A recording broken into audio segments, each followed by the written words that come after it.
Il y a 5 ans, la pandémie commençait à s'installer au Québec. Des éclosions à la gestion. Comment avez-vous vécu cette crise sanitaire? Si je tombe malade, rester plus souvent chez moi. Puis les masques, quand quelqu'un a une grippe, on dirait qu'on veut prendre un masque. Ça a été pas mal plus long que ce que tout le monde pensait au départ.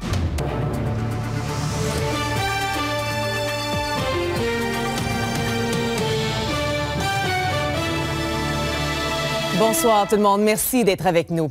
Il y a 5 ans, le Québec a été complètement pris d'assaut par la COVID-19, un virus qui, on sait, était méconnu à l'époque et qui a complètement chamboulé les activités au quotidien, et ce pendant près de 3 ans. Philippe Bessette. Je me souviens très bien de janvier 2020. Avant même que le premier cas de COVID-19 arrive au Québec le 27 février 2020, ce virus était sur le radar des autorités de la santé de la région. On établissait nos priorités pour l'année, puis en haut de la liste, on avait mis coronavirus.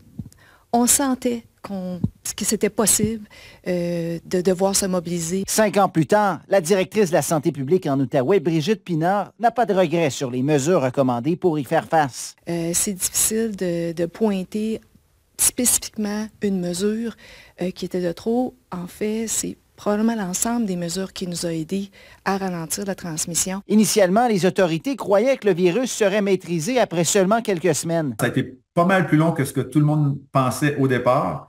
Les confinements et tout. Plusieurs consignes ont donc été mises en place, comme le télétravail, le port du masque, la distanciation sociale. On a appliqué les mesures en fonction du niveau de connaissance qu'on avait, de notre évaluation aussi de la situation. Pour le microbiologique Patrick Filion, il y a peut-être une mesure qui a été moins efficace. Le couvre-feu, entre autres, c'est peut-être un des éléments là, qui, avec du recul, a eu un succès mitigé qui n'avait peut-être pas été basé sur autant de faits scientifiques qu'on aurait espéré. Dans cet épisode difficile, l'ensemble de la population s'est serré les coudes et a tiré des leçons de la pandémie. On a une meilleure connaissance de comment se protéger des virus respiratoires. Je dirais plus honnêtement, surtout laver plus régulièrement mes mains. Si je tombe malade, rester plus souvent chez moi que de sortir plus qu'il y a d'autres choses. Wash your hands a lot more.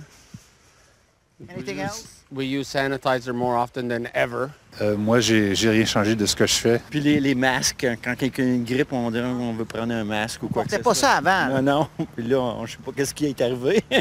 Même si cela fait maintenant 5 ans que la COVID est arrivée au Québec, ce virus n'est pas sur le point de partir. C'est un nouveau virus, mais il va être avec nous là, pratiquement pour toujours. Ce virus-là ne disparaîtra pas. Immunisé parce que les effets dangereux sur la population générale sont beaucoup moindres, mais la santé publique surveille un autre virus en 2025. De manière très concrète, bien sûr, on suit l'éclosion de rougeole qui est en cours présentement au Québec. Selon l'INSPQ, depuis 2020, c'est 636 personnes de l'Outaouais qui sont décédées de la COVID-19. Philippe Bessette, RNC Nouvelles, Gatineau.